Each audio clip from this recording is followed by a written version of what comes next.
ഇപ്പം എക്സ് അല്ലാന്നുണ്ടെങ്കിൽ ട്വിറ്ററിൽ നോട്ടിഫിക്കേഷൻസും കാര്യങ്ങളൊക്കെ വന്നാൽ ചിലപ്പം ഇവിടെ എത്ര നോട്ടിഫിക്കേഷൻസ് വന്നു എന്നുള്ളതൊക്കെ കാണിക്കുന്നുണ്ടാവും. ആ നമ്പർ ഇവിടെ കാണിക്കും.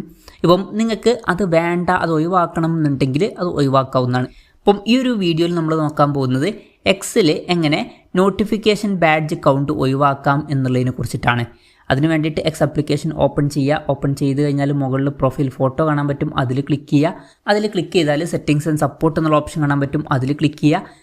അതിൽ ക്ലിക്ക് ചെയ്താൽ സെറ്റിംഗ്സ് ആൻഡ് പ്രൈവസി എന്നുള്ള ഓപ്ഷൻ കാണാൻ പറ്റും, അതിൽ ക്ലിക്ക് ചെയ്യുക.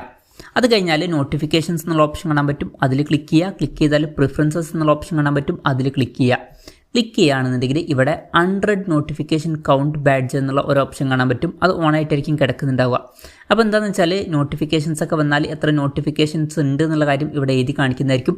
അത് ഒഴിവാക്കണമെന്നുണ്ടെങ്കിൽ ജസ്റ്റ് ഓഫ് ആക്കി കൊടുക്കുക. അതിനുശേഷം എത്ര നോട്ടിഫിക്കേഷൻസ് ഉണ്ട് എന്നുള്ളത് ഇവിടെ എഴുതി കാണിക്കില്ല. അതിനുശേഷം നമുക്ക് ബാക്ക് അടിക്കാവുന്നതാണ്. അപ്പോൾ ഇങ്ങനെ നമുക്ക് വളരെ സിമ്പിളായിട്ട് എക്സിൽ നോട്ടിഫിക്കേഷൻ കൗണ്ട് ബാഡ്ജ് റിമൂവ് ചെയ്യാവുന്നതാണ്. ഈ ഒരു വീഡിയോ നിങ്ങൾക്ക് യൂസ്ഫുൾ ആയി എന്ന് വിചാരിക്കുന്നു. എന്തായാലും ഈ ഒരു വീഡിയോ പറ്റിയിട്ടുള്ള നിങ്ങളുടെ ജെന്യുവൻ ആയിട്ടുള്ള അഭിപ്രായം ജസ്റ്റ് ഒന്ന് കമൻറ്റ് ചെയ്യുക. അതുപോലെ തന്നെ ഇതുപോലുള്ള വീഡിയോസ് നിങ്ങൾ കാണാൻ താല്പര്യമുണ്ടെന്നുണ്ടെങ്കിൽ ഈ ചാനൽ സബ്സ്ക്രൈബ് ചെയ്യാവുന്നതാണ്.